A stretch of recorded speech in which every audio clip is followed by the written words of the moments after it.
নমস্কার বন্ধুরা, শর্মিলাস কিচেনের একটি নতুন পর্বে একটি নতুন রেসিপির সাথে সবাইকে স্বাগত জানাচ্ছি। আজকে একটা চটজলদি তৈরি হয়ে যাওয়া ব্রেকফাস্ট রেসিপি নিয়ে চলে এসেছি, ব্রেড উপমা। এটা শুধু ব্রেকফাস্টে না, আপনারা বাচ্চাদের টিফিনেও বানিয়ে দিতে পারেন। ভীষণই টেস্টি হয় খেতে, বাচ্চা থেকে বড় প্রত্যেকেরই কিন্তু ভীষণ ভালো লাগবে। কিভাবে তৈরি করতে হয় এই ব্রেড উপমা, চলুন আজকে সেটাই দেখে নেওয়া যাক। প্রথমে এখানে কিছু স্লাইস ব্রেড নিয়ে নিয়েছি। এখানে আমি 8 পিস মতন স্লাইস ব্রেড নিয়েছি। এরপর এই ব্রেডগুলোকে এরকম ছোট ছোট টুকরো করে নিয়েছি। এবার এই ব্রেডগুলোকে ড্রাই রোস্ট করে নেব। একটা শুকনো কড়াইতে দিয়ে দিচ্ছি।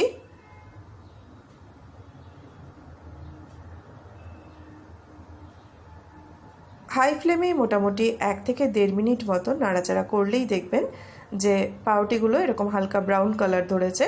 তখন এগুলোকে নামিয়ে নিতে হবে। এবার কড়াইতে দিয়ে দিচ্ছি 2 টেবিল স্পুন রিফাইন্ড তেল। তেলটাকে ভালো করে গরম করে নিয়ে এর মধ্যে দিচ্ছি 1/2 টিস্পুন সর্ষে আর 10-15টা কারি পাতা ফোড়ন। ফোড়নটা একটু ভাজা ভাজা হলে এর মধ্যে এবার দিচ্ছি 2টো মিডিয়াম সাইজের পেঁয়াজ কুচি। পেঁয়াজটাকে ভেজে নিতে হবে, তবে খুব বেশি বাদামি করে ভাজবার একদমই দরকার নেই। হালকা নাড়াচাড়া করলেই দেখবেন যখন পেঁয়াজটার কালারটা এরকম চেঞ্জ হবে, তখন এর মধ্যে দিয়ে দিতে হবে একটা মিডিয়াম সাইজের টমেটো কুচি। দিচ্ছি 4-5টা কাঁচা লঙ্কা কুচি। ঝালটা অবশ্যই যে যার স্বাদ অনুযায়ী দেবেন। এবার দিয়ে দিচ্ছি স্বাদ অনুযায়ী নুন, সামান্য হলুদ গুঁড়ো আর সামান্য লঙ্কার গুঁড়ো। কিছুটা চিনে বাদামকে ছোট ছোট টুকরো করে নিয়েছিলাম। বাদামটাকে দিয়ে সব কিছুকে ভালো করে মিশিয়ে নিয়ে একটু ভাজা ভাজা করে নিতে হবে। খানিকক্ষণ বাদে এখন টমেটোটা বেশ নরম হয়ে গেছে।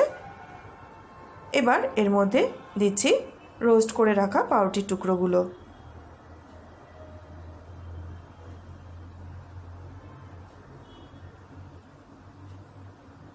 পাউরুটির টুকরোগুলোকে দিয়ে সব কিছুকে ভালো করে মিশিয়ে নিয়ে আরও 1 মিনিট মতন রান্না করব।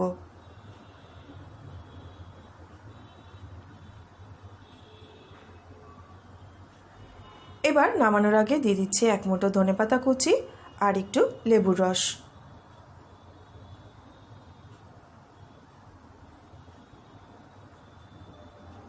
আরও একবার সব কিছুকে ভালো করে মিশিয়ে নিলেই কিন্তু ব্রেড উপমা বা পাউরুটির উপমা একদমই রেডি। ভীষণই ঝটপট তৈরি হয়ে যায় আর দারুণ টেস্টি হয় খেতে এই ব্রেড উপমা। অবশ্যই একবার বাড়িতে বানান আর আমাকে প্লিজ কমেন্ট করে জানাবেন কেমন লাগলো আপনাদের। ভালো লাগলে ভিডিওটিকে একটা লাইক ও শেয়ার করে আমার চ্যানেলটি প্লিজ সাবস্ক্রাইব করে নেবেন। পাশে থাকা বেল আইকনটি অবশ্যই প্রেস করে দেবেন, তাতে আমি নতুন কোনো ভিডিও আপলোড করলে তার নোটিফিকেশান আপনাদের কাছে পৌঁছে যাবে। আজ এখানেই শেষ করছি। দেখা হবে আপনাদের সাথে নতুন কোনো রেসিপি নিয়ে। সবাই খুব ভালো থাকবেন, সুস্থ থাকবেন।